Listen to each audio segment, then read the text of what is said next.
أعوذ بالله من الشيطان الرجيم. بسم الله الرحمن الرحيم. ويل لكل همزة لمزة الذي جمع مالا وعدده يحسب أن ماله أخلده كلا لينبذن في الحطمة وما أدراك ما الحطمة نار الله الموقدة التي تطلع على الأفئدة إنها عليهم مؤصدة في عمد ممددة. یہ سورہ ہمزہ ہے، ہجرت سے پہلے مکہ میں نازل ہوئی. اس میں 9 آیات اور 1 رکوع ہے. شروع کرتا ہوں اللہ کے نام سے جو رحمان اور رحیم ہے. ہلاکت ہے ہر اس شخص کے لیے جو پیٹھ کے پیچھے غیبت کرنے والا ہے اور منہ پر طعنہ دینے والا ہے، جس نے مال ناجائز طریقے سے جمع کیا اور اس کو گن گن کر رکھا. وہ خیال کرتا ہے کہ اس کا مال ہمیشہ رہے گا. ہرگز نہیں، ایسا نہیں ہو سکتا ہے، بلکہ اسے ڈال دیا جائے گا اس جگہ میں جو توڑنے مڑوڑنے والی ہے. آپ کو پتہ ہے حطمہ کس کو کہتے ہیں؟ وہ اللہ کی آگ ہے جس سے سلگایا گیا ہے، جو دلوں تک پہنچ جائے گی. یقیناً وہ آگ جہنمیوں پر بند کر دی جائے گی.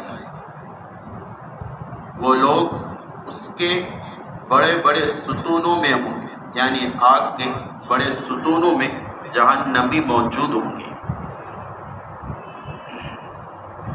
میرے محترم بزرگوں دوستو، یہ سورہ ہمزہ ہے 30ویں پارے میں جو ہم سنتے ہیں اور پڑھتے ہیں. یہ سورت مکی ہے، یعنی ہجرت سے پہلے اللہ تعالیٰ نے نازل کی ہے. اس سورت کا نام ہمزہ ہے.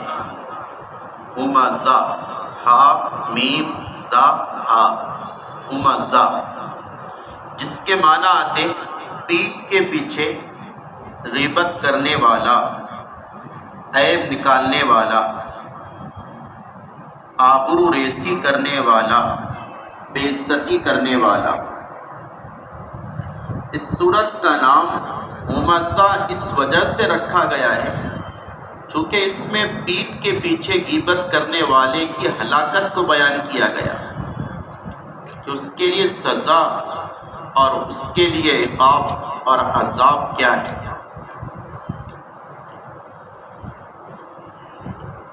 مکۃ المکرمہ میں چند کفار مکہ تھے جو نبی علیہ السلام کی بہت زیادہ غیبتیں کیا کرتے تھے.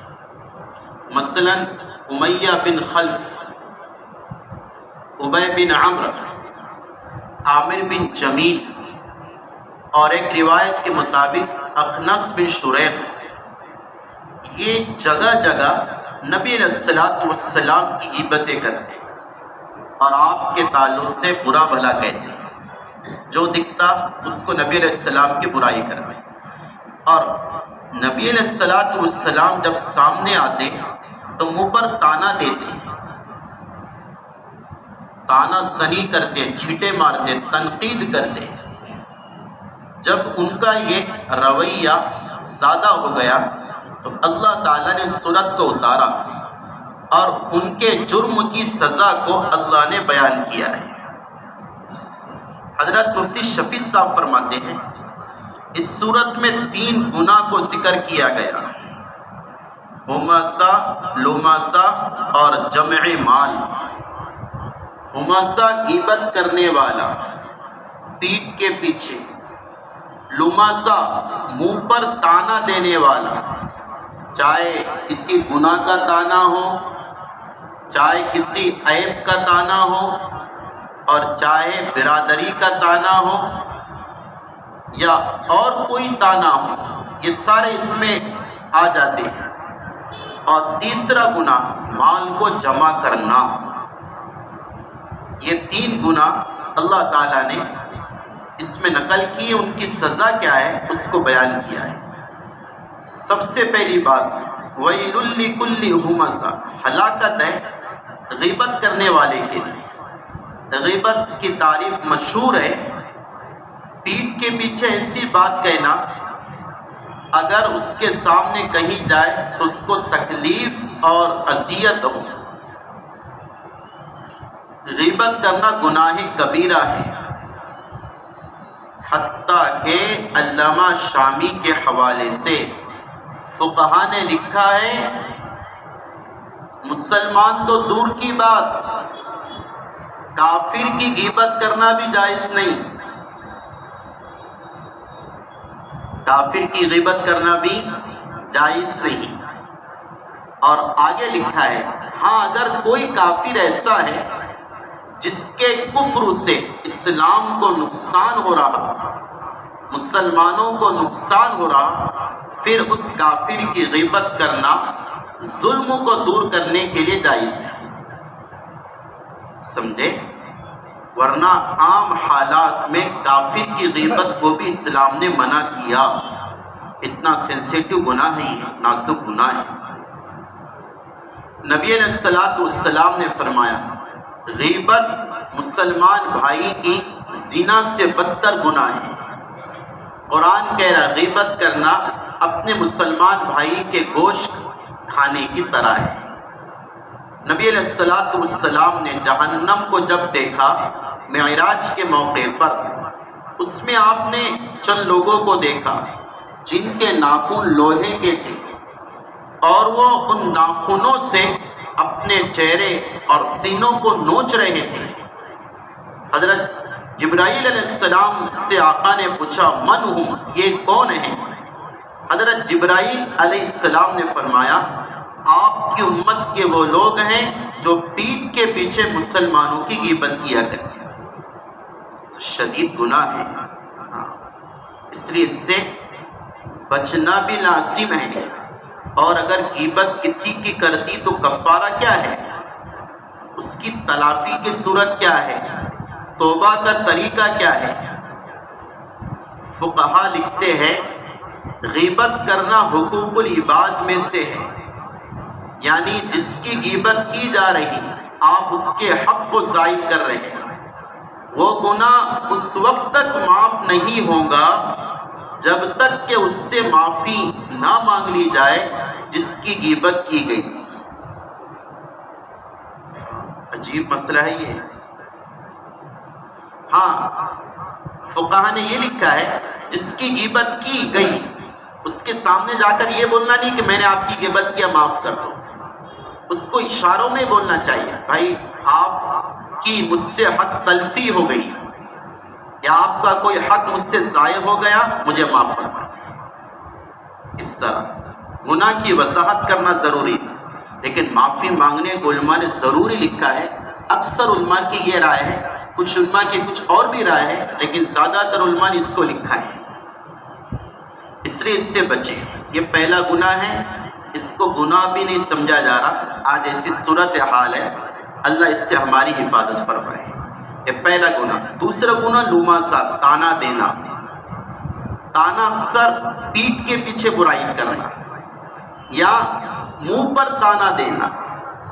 جیسے میں نے کہا کسی نے کوئی گناہ کیا تھا اس کا تانا دے دینا، کسی نے کوئی جرم کیا تھا اس سے توبہ کر لیا اس پر تانا دینا، کسی کو نسب کا تانا دینا، برادری کا تانا دینا، غربت کا تانا دینا، یہ سارے تانے ہیں۔ آقا نے فرمایا مسلمان کسی کو تانا نہیں دیتا، اور تانا دینا جاہلیت کا عمل ہے۔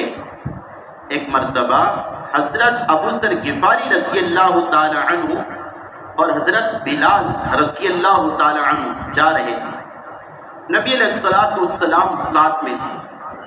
اب وہ حضرت ابو ذر غفاری کے زبان پر آ گیا حضرت بلال رضی اللہ تعالیٰ عنہ کے باب میں، او کالی عورت کے بیٹے، کیا آ گیا؟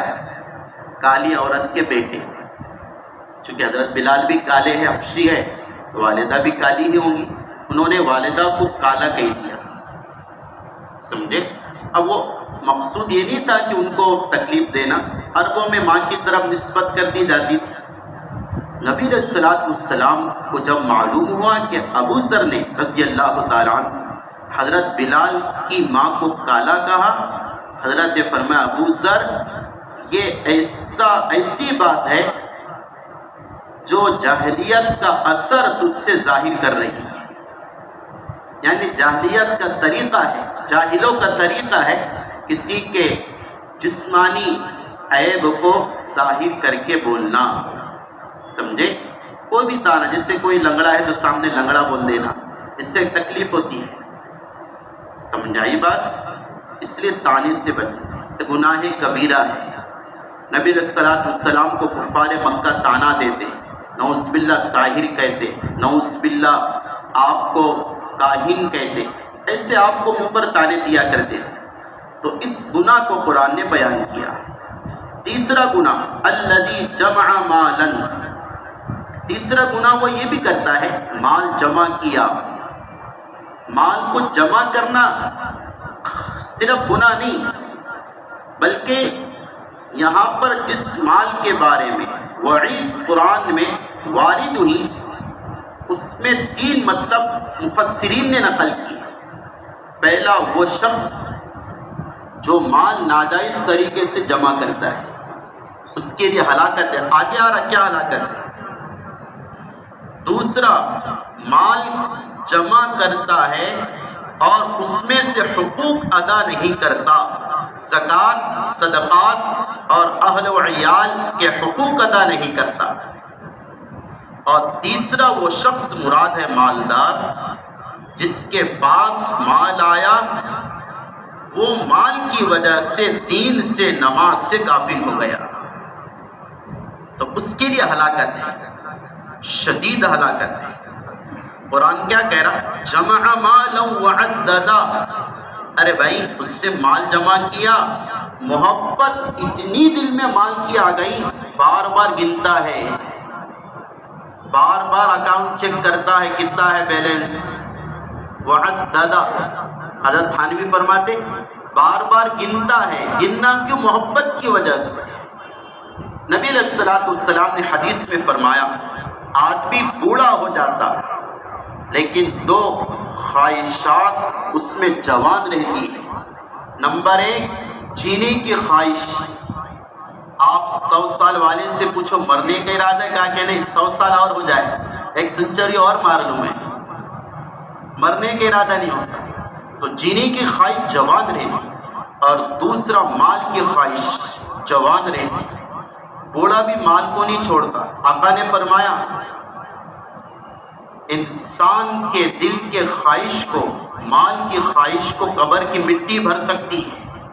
اس لیے کہ اگر اس کے پاس ایک زمین بھر، 1-2 ایکڑ بھر سونا آ جائے، وہ تمنا کرے گا دوسرا ایکڑ بھی آ جائے.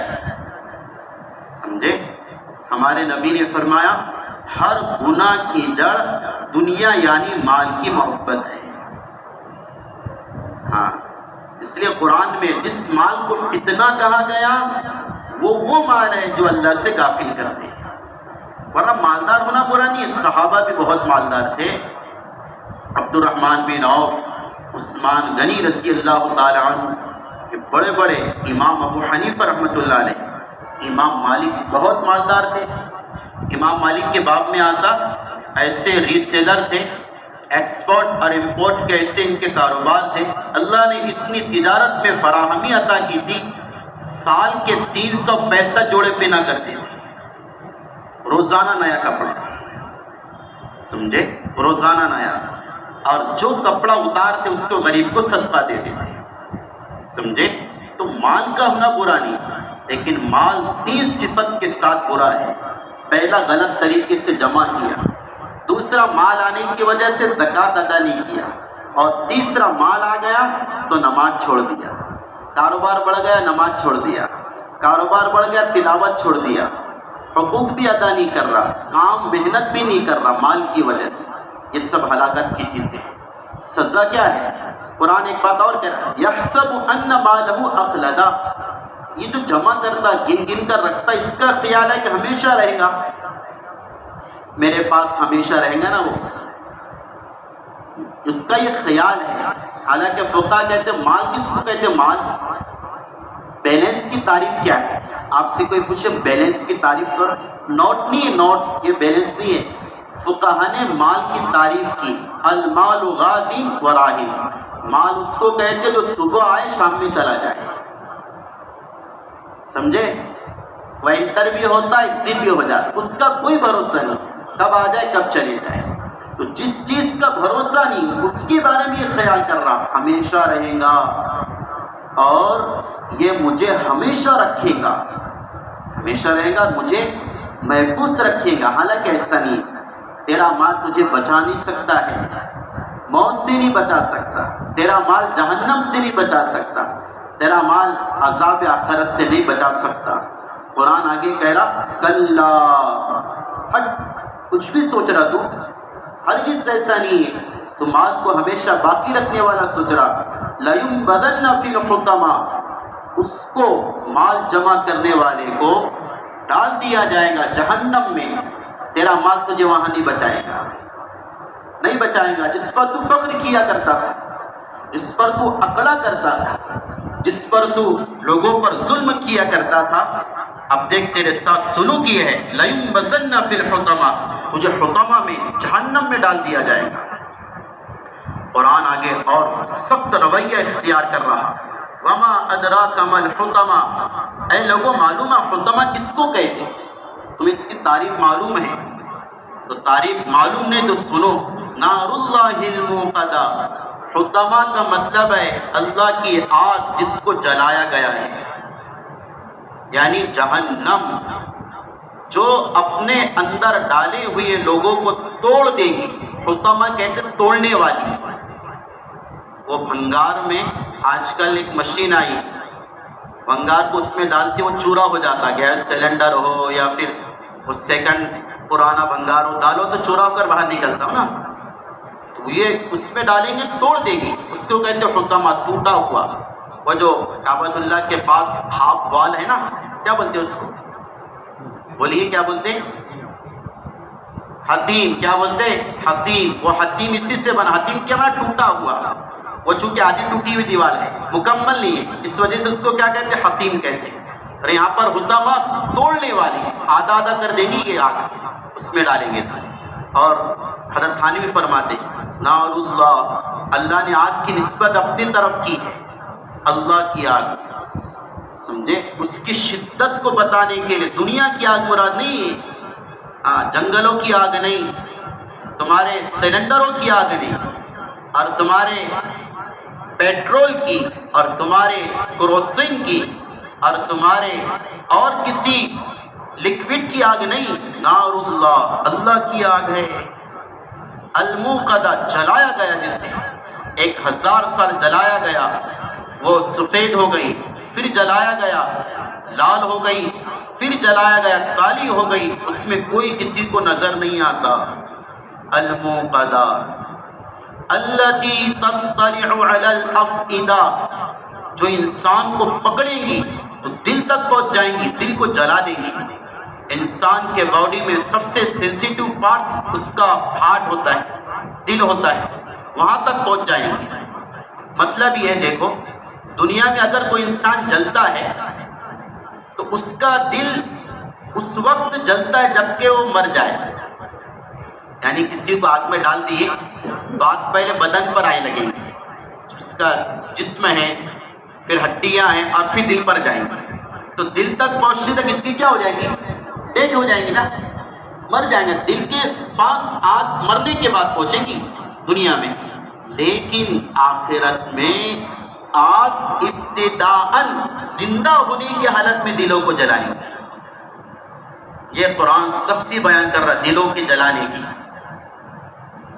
انہا علیہم مؤصدہ، بند کر دیا جائے گا، اس میں سوراخ نہیں ہوگا، اس میں وینٹیلیٹر نہیں ہوگا، اس میں ایگزاسٹ نہیں ہوگا، بند، جیسے کوکر کو بند کر دو اور آگ جلا دو، وہ بھاپ گوشت کو گلا دیتی ہے، پہیوں کو پگھلا دیتی ہے، سخت چیز کو نرم کر دیتی ہے۔ اگر اس کی سیٹی اوپر نہ کرو تو بم بن کر اڑ جائے، ویسے اس میں طاقت ہے۔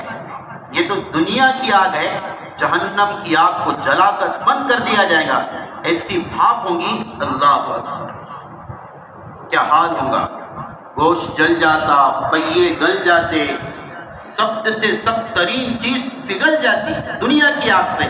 اس کے بارے میں آقا نے فرمایا جہنمی کو نکال کر دنیا میں ڈالیں گے، اسے نیند آ جائے گی، وہ آگ کیسی ہوں گی جہنم۔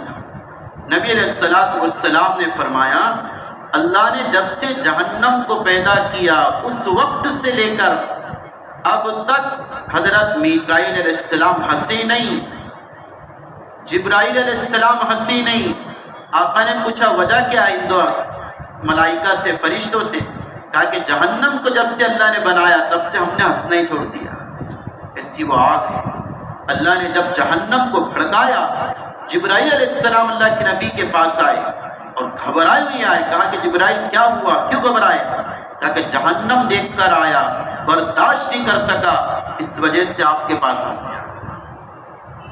جبرائیل جیسا فرشتہ ڈر جائے، میکائیل جیسا فرشتہ ہنسنے سے رک جائے، اس کے باب میں احادیث کہتی ہے جہنم کا ایک پتھر 50 گرام کا چھوٹا سا پتھر دنیا کے سارے پہاڑوں کو جمع کر کے ڈالا جائے، سارے پہاڑ ریزہ ریزہ ہو جائے۔ جہنم کے مشروب کا اور وہاں کے ڈرس کا ایک قطرہ دنیا کے سمندر میں ڈالا جائے، سارے کڑوے ہو جائیں گے۔ ایک سوئی کے برابر سوراخ کر دیا جائے، دنیا جل کر راکھ ہو جائے گی۔ ایک سکلی زنجیر کا ایک ٹکڑا اگر 7ویں آسمان سے اسے رکھ دیا جائے، چھوڑ دیا جائے، 7 آسمان کو پار کر کے 7 زمینوں کو پار کر کے تحت الثری تک پہنچ جائے گا۔ یہ اس کے زنجیر اور اس کے سلاخوں کی طاقت ہے۔